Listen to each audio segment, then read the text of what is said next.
tambah Y2 bahagi 2. Jadi kat sini yang mana ialah X1, yang mana ialah X2?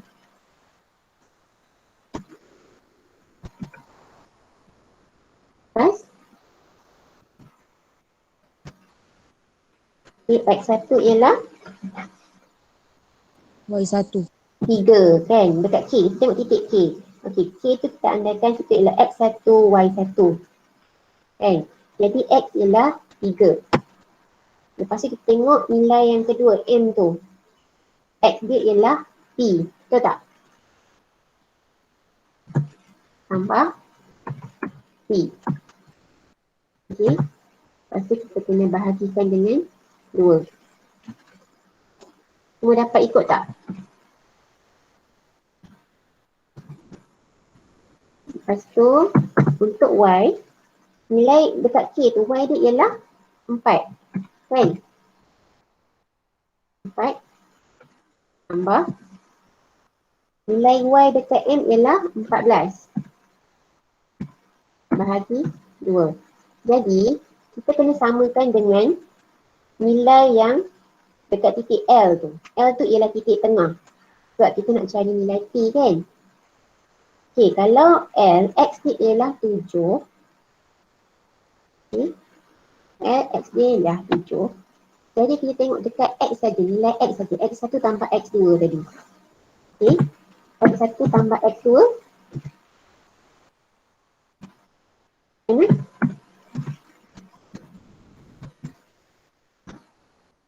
Bahagi 2. Kita dapat tadi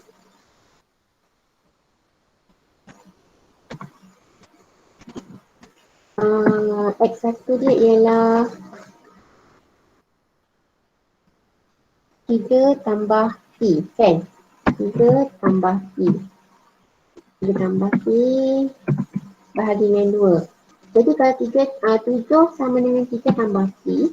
7 ni kita pindahkan yang bahagi 2 ni, kita pindahkan kat 7. Jadi berapa? 7 darab 2 kan? Jadi 14.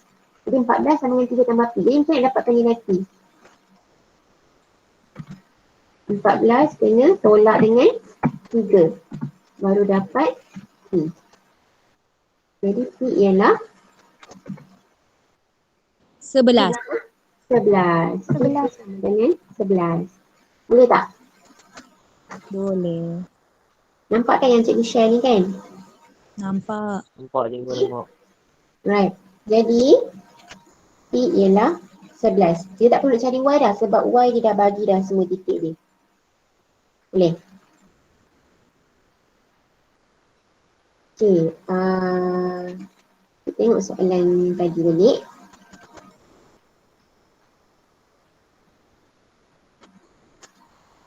Okay. Soalan 12. Soalan 13. Okay. Wilson mempunyai 82 biji mangga iaitu 37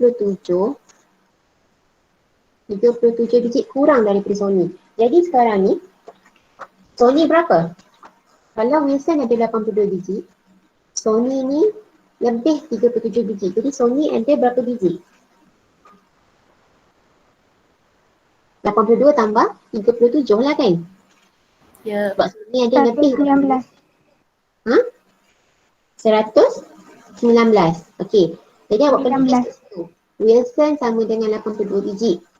Okey, Sony ialah 119 biji. Yang Mike pula, dia kata Wilson ialah 82 biji mangga, 13 biji lebih daripada Mike. Maksudnya Mike ni lebih ke kurang daripada Wilson? Kurang. Kurang. Jadi Kurang. Wilson punya 82 biji tolak 13 akan dapatlah berapa biji? Mike punya 69. Okey, Wilson 82, Sony 119, Mike 69. Jadi dia kata jika semua mangga dikongsi sama banyak, apa kita nak buat mula-mula lepas dia dapat semua bilangan tu? Kita kena tambah semua. Tambah. Lepas tu kena bahagi 3. sepuratakan sebab dia nak bagi sama banyak. Jadi awak dapat jawapan berapa? Tambah semua akan dapat 270. bahagi 3 sebab ada 3 orang. Vincent, Sony dengan Mike. Bagi 3 akan dapat, seorang dapat berapa? 90. Oh, okay, good. Jawapan leading. Ha? 90. 90 biji. Okay, tengok nombor 14. Okay, nombor 14 ni, dia suruh cari bilangan titik disusun pada sebutan ketujuh. Sekarang ingat ada berapa sebutan ke sini? Ada 3 kan? Sebutan pertama 1. Sebutan kedua 3. Sebutan ketiga ada 6. Jadi dia punya pola dia macam mana tu? Pola dia bertambah sebanyak 3. 3. tambah sebanyak 3 ke? Dia pola dia bertambah macam pola 1 ke pola 2 bertambah sebanyak 2. Pola 2 kepada pola 3 bertambah sebanyak 3. Jadi dia punya apa ni? Pola dia ialah bertambah sebanyak 2, 3, 4, 5 dan seterusnya. Macam tu. Okey? Jadi kalau sebutan keempat berapa? Dia bertambah sebanyak 4 kan? Dapat berapa? 10. 7. 10. 10. Keempat ada 10. Okey, sebutan kelima bertambah sebanyak 15. 5. So 10. 15. Sebutan keenam 81. 21. Okey, pandai. Sebutan ketujuh 28. okey, dapat kan? Dapat soalan nombor 14 jawapan dia ialah D, 28. Faham tak? Faham. Okey, sekarang kita tengok nombor 15. Sebuah seni bulatan berpusat O dan berjari 12 cm. Okey, sekarang kita kena hitung luas. Okey, boleh tak bagi cikgu formula untuk kira luas bulatan? Pi J kuasa 2. Ij kuasa 2, bagus. Kalau seni bulatan, Bagi 2 lah. kita kena bagi 2 lah kan? Ij kuasa 2 bahagi 2. Okey, sebelum tu luas sektor macam mana? Sudut di pusat, kat mana sudut di pusat? Dekat pusat O ni, sudut tu ialah 80. Kan? Kita nak tahu sudut yang dekat sudut 80 ni je, dia punya luas ni. Sebab dia nak cari luas kawasan yang berlorek. Jadi kita kena cari luas kawasan yang bersudut 80 darjah dulu. Kita nak cari kawasan ni, rumus dia ialah, rumus sektor ialah 80 darjah per 360 darjah darab dengan 12. pemilihan luas bulatan. Okey, pi j kuasa 2. Kita cari dia berapa? 12. 12. Okey, boleh tak buat? 80 darjah per 360 darjah darab dengan pi darab dengan j 12 cm kuasa 2. Okey, awak dapat berapa tu untuk luas sektor? Awak tinggalkan dalam bentuk pi. Okey, pi tu tinggalkan. Awak cuma kena darabkan 80 per 360 darab dengan 12 kuasa 2. Dapat tak jawapan sektor tu dalam bentuk pi? 32. 32 pi. Itu luas sektor tau, belum settle lagi Okay, sekarang kita cari luas semi bulatan ni pula. Pi j kuasa 2 per 2. Okay, pi darab 12. Okay, sebab kita cari sama 12 cm. Pi darab 12 kuasa 2 bahagi dengan 2. Dalam bentuk pi. Awak dapat berapa?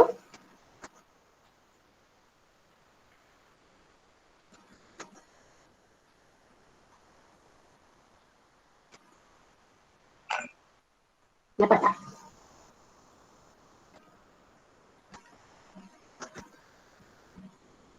Pi darab 12 kuasa 2 bahagi 2.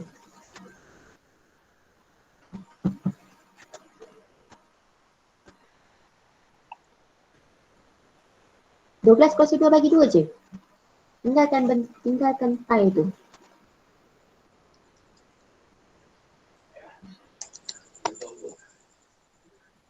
Dapat tak?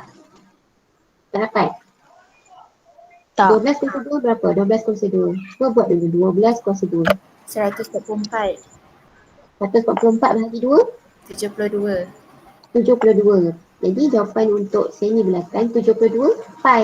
Sebab pi tu sebab dia nak dalam bentuk pi. Jadi pi tu kita darabkan je dengan nilai tadi. Kita tak payah tukarkan pi tu. Okey. Jadi luas semi bulatan ialah 72 pi. Luas kawasan berlorik tadi ialah 32 pi. Jadi apa kita kena buat untuk dapatkan luas kawasan berlorik? Tambah. Kena tambah ke kena tolak? Tambah. Tolak. Okey. 72 pi tolak dengan 32 pi. Sebab dia nak kawasan berlorik sahaja. 40. 40 pi. 40 pi. Okey. Semua dapat ke ada yang tak faham? Ada tak Dapat. yang tak faham yang nak diulang lagi? Boleh ya? Boleh. Jadi kat sini awak kena ada dua cara dia. Dia ada dua kiraan dulu. Mula-mula awak kena kira dia punya luas sektor yang dirangkumi oleh sudut 80 darjah. Lepas tu awak kena kira luas semi bulatan. Lepas tu luas semi bulatan tadi tolakkan dengan luas sektor tadi. Baru dapat luas kawasan berlorik. Boleh? Okey, tengok nombor 16. Okey, kat sini ada 4 stesen P, Q, R dan S. Jadi kita tengok jarak PQ ialah 1 km 528 meter, QR 1784 meter, RS 135 km dan SP 1.7 km. Apa awak kena buat sekarang ialah awak tukarkan kepada bentuk perpuluhan. Okey, macam PQ 1 km 528 meter awak tukar kepada bentuk perpuluhan dalam unit kilometer 1.528 km. Boleh tak? Faham tak? Faham. Sebab 1 km bersamaan dengan 1000 meter kan? Jadi kalau kita tukarkan kepada meter 1528 meter. Kalau tukar kepada perpuluhan untuk dapatkan kilometer 1.528 km. Simple dia kan? Jadi untuk QR, macam mana nak tukar kepada bentuk perpuluhan dalam unit kilometer? Bahagi 1000. Awak akan dapat 1.784 km. Okey tak? Untuk R dan S, okey, R ke S, awak kena bahagikan je. 1 bahagi 3/5 ni. 1/35 ni awak tukar kepada bentuk perpuluhan. Macam mana? Awak tekan je kalkulator. Okey. 1/3/5. Perpuluhan ialah 1.6 km. yes, 1.6 km. Lepas tu S ke P 1.7 km. Jadi awak dah dapat semua tu dalam bentuk perpuluhan dalam unit kilometer. Awak tengok yang mana yang paling jauh. Q dengan R. Yes, Q ke R 1.784 km. Okey. Tengok nombor 17. Okey, Rajah 10 menunjukkan 5 titik yang diplot pada satu satah kartis. Okey. Dekat sini dia kata titik P ialah imej bagi satu titik di bawah satu pantulan pada paksi X. Okey, P ialah imej. Okey, antara A, B, C dan D yang manakah objek bagi P? Pantulan dia mesti pada paksi yang sama, iaitu pada paksi X, jarak yang sama dan saiz yang sama kan, itu syarat untuk pantulan kan. Jadi kat sini kalau imej dia ialah P, objek dia ialah A. betul ke A? Dia mesti jarak dia sama. Jadi kita tengok P kepada X. P kepada X ialah 2 unit. Jadi X kepada objek mesti 2 unit juga. Kalau ke atas. C. P ke? B. C. Siapa kata C ni? B. C ke B? C ke B sekarang ni? B. Jawapannya ialah B. Okey, B ialah objek. Okey, dia kata pada paksi X, bukan pada paksi Y. Okey, kalau C tu objek bagi image P pada pantulan paksi Y. Okey, itu betul. Tapi sekarang awak baca dulu soalan, dia kata pantulan pada paksi X. Okey, kalau pada paksi X, objek D ialah B. Okey? Ni Okey, tengok soalan nombor 18. Okey. Jadual menunjukkan jenis pokok buah-buahan yang ditanam oleh Encik Rahman di dusun dia. Okey, kat sini dia kata 2/5 daripada jumlah ialah pokok mangga. 200 ialah pokok rambutan. 1/5 ialah pokok durian. Okey, cara paling simple awak nak buat. Awak tambahkan 2/5 tambah dengan 1/5, awak akan dapat berapa? 3/5, betul tak? Betul tak? Betul. Jadi baki berapa kat situ? 2/5 tambah 3/5. Jadi ada baki berapa kat situ? Keseluruhan ialah 5/5. 5/5 tolak 2/5 tolak 1/5. Awak akan dapat baki ialah 2/5. 2/5 tu pokok apa? Rambutan. Faham tak? Kan? Kita dah tambah mangga dengan durian. Kan? Kita dapat 3/5. Jadi ada baki 2/5. 2/5 tu dah tentulah pokok rambutan. 200 pokok. Kan? 2/5 sama dengan 200. Jadi kalau pokok mangga ni tadi 2/5, bilangan ni sama dengan pokok rambutan. 200 lah. Okey tak?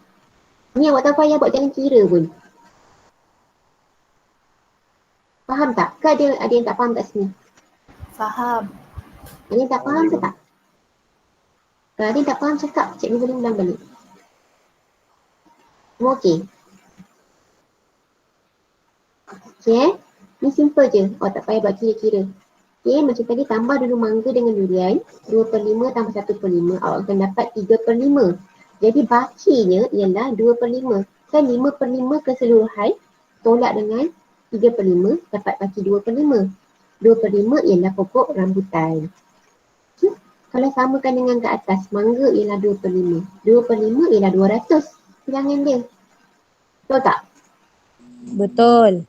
Okay, tengok nombor 19. Okey, nombor 19 ni dia punya soalan tertinggal dia punya hubungan persamaan dia. Persamaan dia, okey, jadual menunjukkan satu hubungan antara nilai X dan Y. Okey, dia punya persamaan dia, awak boleh salin balik. Persamaan ialah Y sama dengan 2X tolak 1. Y sama dengan 2X tolak 1. Jadi, kalau berdasarkan persamaan Y sama dengan 2X tolak 1, apakah nilai Y? Nilai P ni.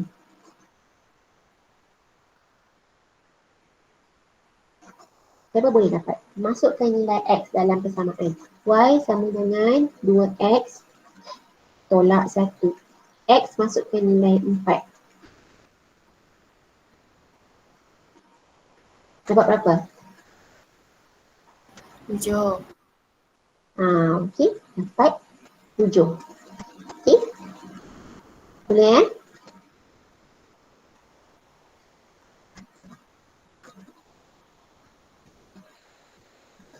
Okey, kita tengok soalan nombor 20. Boleh tak bagi tahu cikgu, tangent, apa dia tangent? Apa dia punya rumus untuk tangent? Tangent sin dengan cos. Kalau sin, kalau sin sudut apa?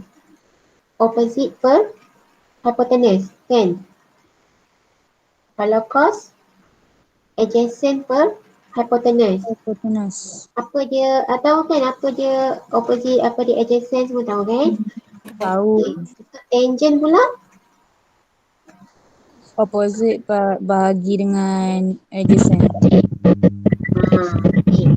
Jadi jalan kira dia macam ni.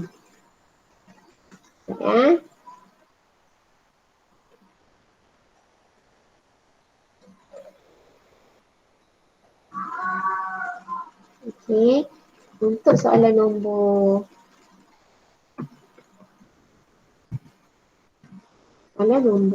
berapa tadi ni? Soalan nombor 12. Soalan nombor 20. Okey. Okey, kat sini dia kata tangent theta. Tangent theta. Cikgu buat kosong tambah dengan cos. Okey. Jadi kat sini theta tu ialah sudut R, P, R, Q. Okey. Jadi kat sini dia nak cari tangent ialah sudut bertentangan ke sudut bersebelahan. Yang mana satu sudut bertentangan? Opposite dengan tangent. Opposite dengan theta sudut tu.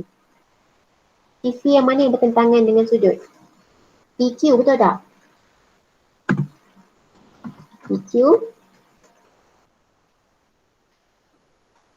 per tangent ialah opposite per adjacent. Jadi opposite ialah sisi PQ 5 cm. Okey.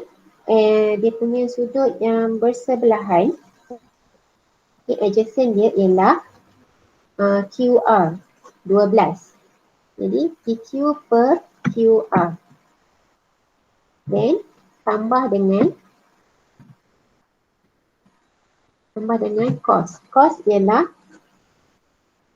adjacent per hypotenuse. Adjacent ialah QR. Betul tak? Per dengan hypotenuse ialah PR. Jadi kat sini, apa dia PQ per QR? PQ ialah 5. QR ialah 12. Lepas tu tambah QR ialah 12 per dengan PR. PR berapa? 13. Jadi jawapan dia 5 per 12 tambah 12 per 13. Itu sahaja. Okey? Boleh tak? Boleh. Boleh. Ya. Boleh. Okay, jawapan dia ialah A. Jadi awak kena tahulah tangent apa dia, sudut apa per sudut apa. Okey? Tangent sudut bertentangan per sudut bersebelahan. Cos sudut bersebelahan per hypotenuse. Okey? Sin pula sudut bertentangan per hypotenuse. Okey? So soalan nombor 20 dah dapat jawapan A. So kita tengok soalan 21 bahagian B. Ada yang dah buat ke?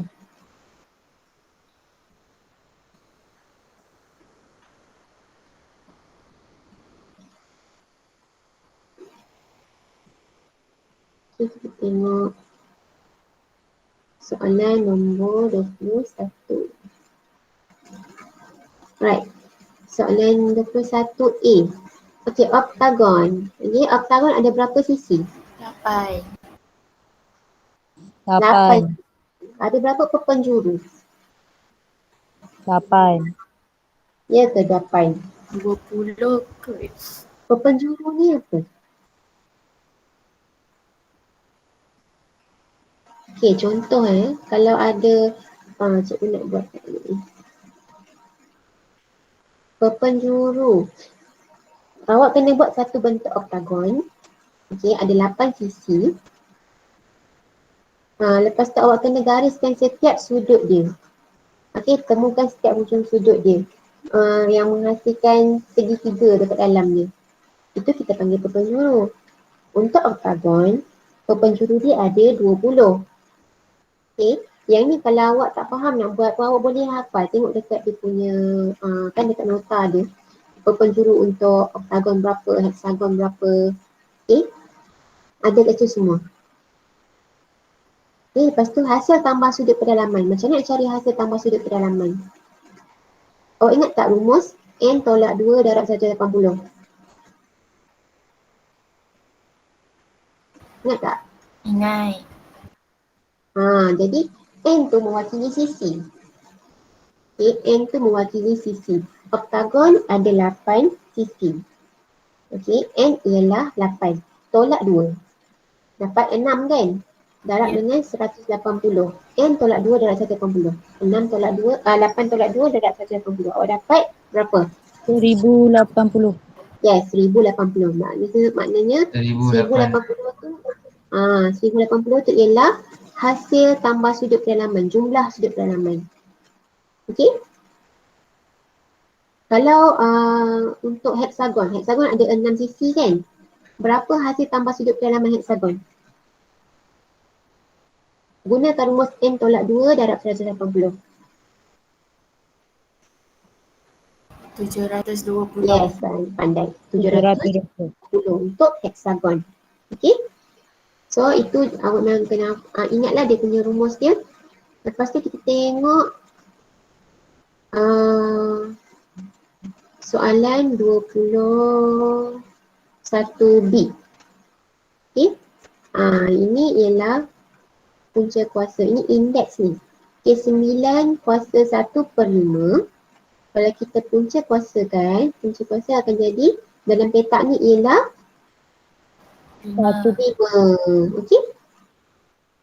Right. Tengok 22A. Macam mana nak dapat? Ini nisbah. M nisbah P sama dengan 3 nisbah 4.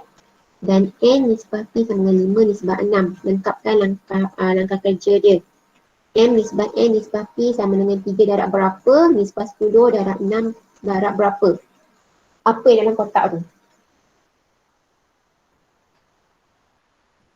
Macam mana nak buat? Mula-mula sekali, yang dekat sini nisbah yang ada M dengan P dan N dengan P. Jadi yang sama sepatutnya ialah P kan? Jadi apa gandaan sepunya yang paling kecil bagi P ni? 4 dengan 6 ni.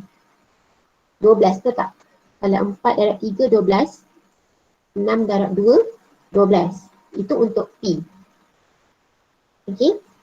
Jadi, kalau untuk nisbah M, nisbah P tadi, kalau yang P dia darab dengan 3, maksudnya M dia pun kena darab dengan 3 jugalah. Okey? Boleh tak?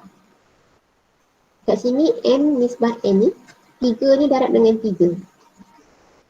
Okey, untuk M nisbah P semua kita darab dengan 3. M nisbah P kita darab dengan 2. Sebab kita nak samakan nilai P tadi, 12. Boleh tak? Faham tak faham? Faham. Faham Boleh Jadi kat sini 3 darab 3. Okey, untuk M. Boleh tak? Dan nisbah 10. 10 tu apa tadi? N. N. N ni yang ni dia dah darabkan dengan 2. Lepas tu P pula 6 darab 12. 6 darab 2 dapat 12. Okey tak? Ada yang tak faham ke? Nak cikgu terangkan lagi sekejap. Ni kalau M, awak kena dia macam berkadaran tau. Awak kena samakan dulu nilai P tu. Guna gandaan yang paling kecil, gandaan sepunya yang paling kecil antara 4 dengan 6. Gandaan sepunya bagi 4 dengan 6 yang paling kecil ialah 12 kan. Jadi berapa kita kena darab? Macam tu je. Okay.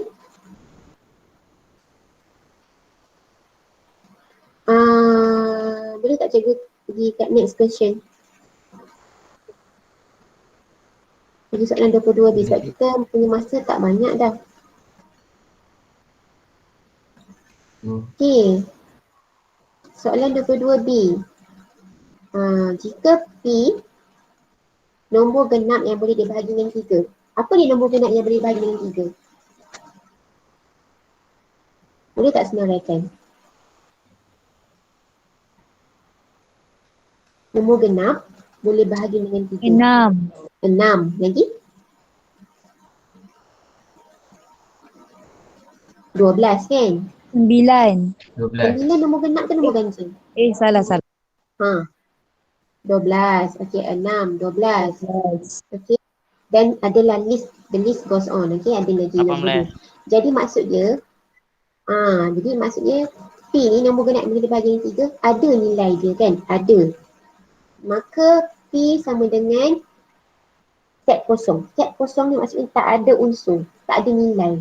Tapi tadi kita tengok P tu ada nilai dia kan? Ada nombor genap yang boleh dibagi dengan 3 kan? Jadi dekat situ betul ke salah? Palsu. Benar atau palsu? Palsu. Right. 2 pula. Jika Q sama dengan 2 dan 4 dan R pula ialah 1, 2, 3, 4, maka Q ialah subset bagi R. Betul ke palsu? Benar atau palsu? Kita tengok Q ni ada dalam R. Maksud dia Q subset bagi R.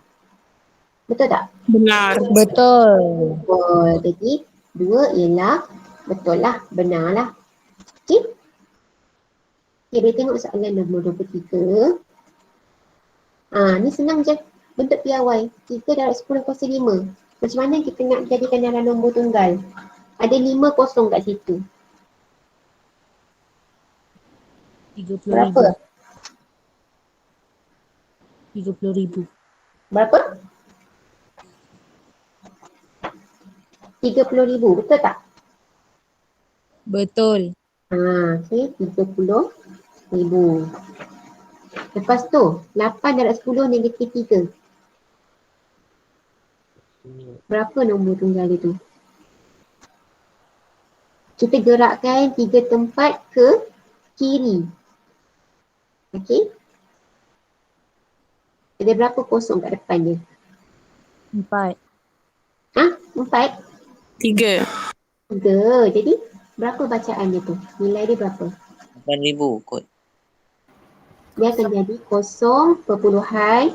Sebab ini dia negatif 3.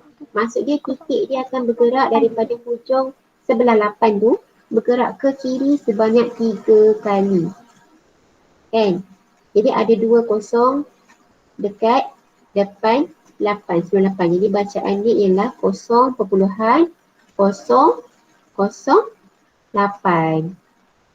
Boleh tak boleh? Boleh. Okey. Okey, 0.008. Okey, tengok B. Ni cuma isikan simbol dia. Simbol yang pertama tu apa? Mewakili apa? Lebih kecil atau lebih besar? Lebih kecil. Lebih kecil. Yang satu lagi tu? Lebih besar. Lebih besar. Okay, jadi nombor 1, negatif 3 lebih kecil atau lebih besar daripada negatif 7? Lebih besar. Okey, besar. Nombor 2, 3 lebih kecil atau lebih besar? Lebih kecil. Lebih kecil. Okey, tengok nombor 24. Ni pun sama. Ni simple je. Yang mana satu hypotenuse? PR ke atau QR? PR. PR. PR ialah hypotenuse. Okey, sisi bersebelahan sudut Y. Sudut Y, okey kita tengok sisi bersebelahan ni yang mana? PQ ke? QR. QR. QR. Okey, QR ialah sisi bersebelahan. Okey. Yang ni tajuk apa ni? Tajuk matematik pengguna. Kan? Dalam matematik pengguna, kita akan belajar tentang simpanan dan pelaburan. Jadi dekat sini, dia dah bagi dah jawapan ni ialah hartanah, akaun semasa dan saham. Apa dia pelaburan? Selain daripada amanah saham. Hartanah. Sesuatu yang dalam jangka masa panjang nilai dia akan bertambah. Kita akan dapat untung daripada dia. Jadi pelaburan amanah saham lagi. Hartanah. Saham lagi satu. Hartanah. Okey. Hartanah. Saham dan amanah saham ialah contoh pelaburan. Akaun semasa tu contoh bagi simpanan. Okey. Simpanan. Matematik pengguna ada simpanan, ada pelaburan. Simpanan ni duit yang kita simpan lah. Ini contoh macam kita simpan duit dalam tabung. Bertambah kalau kita letak lah. Kalau kita tak letak lagi duit, tak tambah lah. Dia banyak tu je lah. Kan? Kalau kita bawa keluar, habislah. Kan? Jadi kalau macam hartanah, contohnya macam rumah. Rumah ni, kalau kita beli tahun 2000. Tahun 2010, nilai dia akan meningkat. Jadi kita akan dapat untung. Macam amalan saham juga sama juga. Dia dalam jangka masa panjang, dia punya nilai dia akan bertambah. Dia akan bawa keuntungan pada kita lah. Okey, itu ialah maksud pelamburan. Okey. Okey, kat sini kita tengok dia suruh nyatakan betul atau salah je bagi unjuran ortogon. Okey, unjuran ortogon bagi bentuk A. Kita tengok daripada atas. Apa yang kita nampak? Betul ke tak betul tu? Salah. Salah sebab apa? Betul. Kita akan nampak satu bentuk segi empat tanpa garisan dekat tengah kan? Okey, maksudnya ini salah. Tapi disebabkan dia ada dua bahagian kan? Dia bentuk dia tak semua sama segi empat. Dia ada dua bahagian yang tak sama besar. Bahagian tengah ni sepatutnya garisan dia macam mana? Sepatutnya garisan dia kena putus. Sebab itu bahagian yang kita tak nampak. Okey, kita tak nampak tapi dia ada. Cuba kita tengok, bayangkan kita tengok bentuk ni. Bentuk L ni, okey, kita tengok pada atas. Kita akan cuma nampak dia punya satu sisi ni saja kan. Di bahagian atas je, kita tak nampak bahagian bawah dia ada potong tu. Okey, maksudnya kita akan nampak satu bahagian tapi bahagian yang kita tak nampak tu dalam garisan putus-putus. Maksudnya bentuk tu ada dua saiz. Boleh tak? Jadi jawapan A tu ialah salah lah. Bentuk tu betul dah. Cuma garisan tu kena jadikan garisan putus-putus, garisan tengah tu. Boleh? Boleh. Okey. Tengok B. Kon.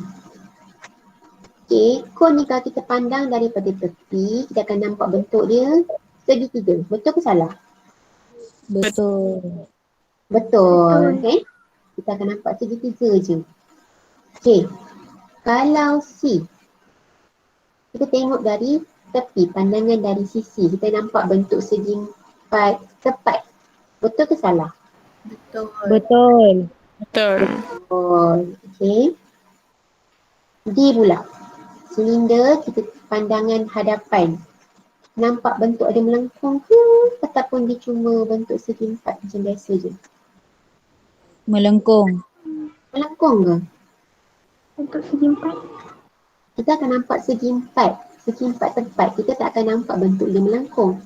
Cuba awak letak satu benda yang berbentuk silinder depan awak dan awak pandang dari hadapan straight je. Awak akan nampak bentuk segi empat tepat. Dia tak ada melengkung. Okey? Kalau kita buka pun silinder tu kita